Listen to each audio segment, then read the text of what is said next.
Nxënësit e shkollës Selim Alliu në Dibër janë fituesit e edicionit të 3 të konkursit kombëtar të gjuhës shqipe.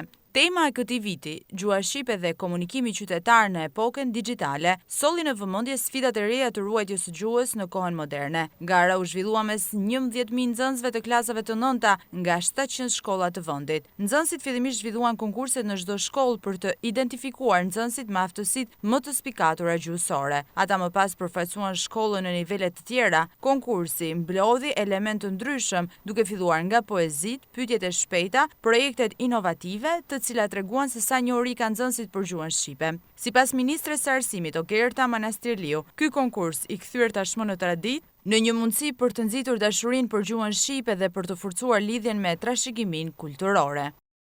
Një edicion i cili vit pas viti është pasuruar me ngjyrimet e bukura të gjithë projekteve të nxënësve tanë, e gjithashtu edhe me pasurinë tonë të madhe që kemi gjuhën shqipe dhe që po e trashëgojmë brez pas brezi edhe në diasporë përmes iniciativave tona për promovimin, mbrojtjen dhe ruajtjen e gjuhës sonë të bukur shqipe. Është një moment padyshim festa për gjuhën shqipe, ku ne kemi zbuluar shumë talente, pasionin tuaj mbi të gjitha për gjuhën tonë të bukur.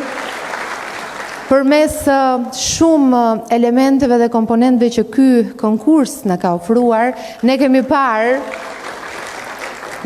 parë se sa shumë ju e doni gjuhën, se sa shumë kontribuoni që përmes mësimit të gjuhës shqipe dhe asaj që ju kanë mësuar mësuesit tuaj, por edhe që keni tashmë bërë pjesë të gjithë aspekteve mësimore dhe jashtëshkollore përmes programeve tona, ju dini kaq mirë ta përcjellni, të komunikoni, por edhe të ndërtoni projekte kaq të bukura inovatore. Do të vijojmë të punojmë fort, qoftë me kurrikulën e gjuhës shqipe, puna për cilën ka filluar për të gjitha ciklet, qoftë me trajnimin profesional të mësuesve dhe mbi të gjitha për t'ju dhënë ju të gjithë mundësitë të shpalosni potencialin tuaj më të lartë në sistemin tonë arsimor për të gjitha ato investime që ne kemi bërë dhe do të vijojmë të bëjmë në të ardhmen. Konkursi kombëtar i gjuhës shqipe do të kthehet në një traditë të përvitshme me synim ruajtjen, nxitjen dhe promovimin e gjuhës sonë të bukur shqipe ndër breza.